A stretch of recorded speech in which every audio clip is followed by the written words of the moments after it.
మాజీ ఉపరాష్ట్రపతి వెంకయ్యనాయుడు విజయవాడలోని ఓ హోటల్లో సడన్ గా దర్శనమిచ్చారు.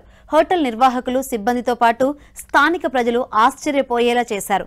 సంప్రదాయ వంటకాలను రుచి చూసి హోటల్ సిబ్బందిని అభినందించారు.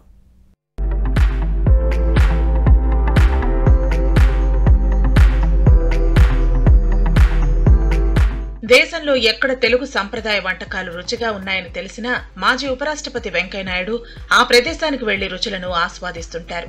తాజాగా విజయవాడలోని మండవాస్ హోటల్లో తెలుగు సంప్రదాయ పద్ధతిలో వంటకాలు ఉన్నాయని తెలుసుకున్న ఆయన అక్కడి వంటకాలను రుచి చూశారు. కొన్ని వంటకాల గురించి వివరాలు తెలుసుకుని బాగున్నాయంటూ సిబ్బందిని మెచ్చుకున్నారు.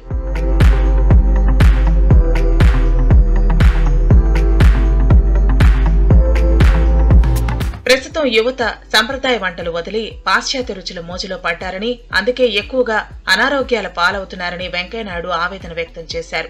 యువత కూడా సంప్రదాయ వంటకాలను తినటం అలవాటు చేసుకుంటే ఆరోగ్యానికి మంచిదని సూచించారు. అయితే ఇటీవల కాలంలో ఈ పాశ్చాత్య వ్యామోహం వలన కొంత ఫాస్ట్ ఫుడ్స్, మనకు అర్థం కాని పేర్లు పెట్టి రకరకాలుగా మాంసాహార శాకాహార భోజనాలు పెడుతూ ఉన్నారు. నేను మామూలుగా భోజన ప్రియుని, మధ్య కాస్త తగ్గింది. కానీ అయితే నాకు తెలుగు భోజనం, ఇంటి తరహాలో ఉండే భోజనం అంటే చాలా ఇష్టం. నాకు మా మిత్రులు చెప్పారు, మండవాస్ భోజనం చాలా అని పెట్టి ఇక్కడ మంచిగా మన ఇళ్లలో ఉండేలాంటి భోజనం పెడుతున్నారంటే చుందామని వచ్చాను. చక్కగా ఉంది భోజనం, శాకాహారం మాంసాహారం రెండు కూడా చక్కగా ఉన్నాయి. భోజన ప్రియులకు పసందైన వంటకాలు దొరికే స్థలం చెబితే చాలు వెంటనే అక్కడికి వెళ్లి లాగించేస్తూ ఉంటారు. అయితే వెంకయ్యనాయుడు మాత్రం అన్ని రకాల వంటలు రుచి చూసినా మితంగా తింటూ ఆరోగ్యాన్ని కాపాడుకుంటూ అందరికీ ఆదర్శంగా నిలుస్తున్నారు.